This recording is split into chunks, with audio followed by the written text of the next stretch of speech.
Welcome back from that break. In our first story tonight, banks fear the rising cost of services could impact on post-COVID-19 economic recovery.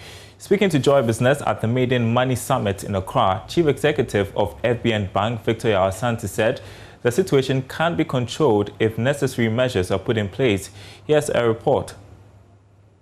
The Money Summit is a day's roundtable platform that seeks to bring together players in the financial space to dialogue on issues pertaining to the sector. The objective is to bring innovation and create policy alternatives to help shape the country's agenda for post-COVID-19 economic growth. After addressing the first panel session, Chief Executive of FBN Ghana, Victor Asante, called on the Bank of Ghana to fast-track processes of appointing some key directors in the sector. He feared that the delay in approving appointments could affect the recovery process for the financial sector and thereby the economy as a whole. Now, the problem we have with the fit and proper test is the fact that it means that you can't make any senior appointment, any board appointment without a thorough overview from Central Bank, and they have their own processes, which is fine. Some of the processes include integrity tests and even searching on everything, including what you've done, even police, criminal records, everything, which is fine. The issue that has come to the fore is the amount of time it takes for that to happen. So, for example, if my treasurer resigns today, I have 1 month notice. And indeed, for a treasurer to resign, you probably don't keep him for a month. You have to take him out in a week or two because you can't let somebody who's going to competition stay in your treasury room. So there's an imperative for me to quickly replace such a person.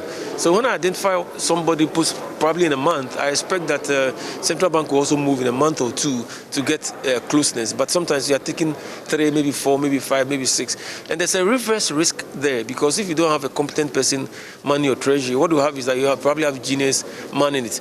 And the very risk that you want to prevent from making sure you are getting the right person may manifest itself in the fact that you may not have the most qualified people running it, which is also a risk to you. So all we are saying is that in some instances, we need the regulator to move faster. Meanwhile, Senior Country Manager of PricewaterhouseCoopers, Vish Ashiagbo, says there is no cause for alarm despite the rising cost of banking in the last few months. Certain sectors are now more risky than others, right? And the whole economic environment is less robust than it was a few years ago. Okay, so automatically the macro environment creates a greater risk to a lender. Okay, so the risk appetite or the focus on risk and mitigations is probably heightened compared to what it was a few years ago. But that's not insurmountable because I think that again these things take time. Over the next I don't think it's a short-term solution, but I think in the medium to long term, these things will settle down as the economy begins to revive itself. Some sectors did okay, notwithstanding COVID. Some sectors were significantly hit by the pandemic. You see government policy trying to intervene to support those sectors that need the support, whilst encouraging those that seem to have done okay. So I think over time, these things will even themselves out. The Money Summit is under the theme, the role of the financial sector in post-pandemic recovery.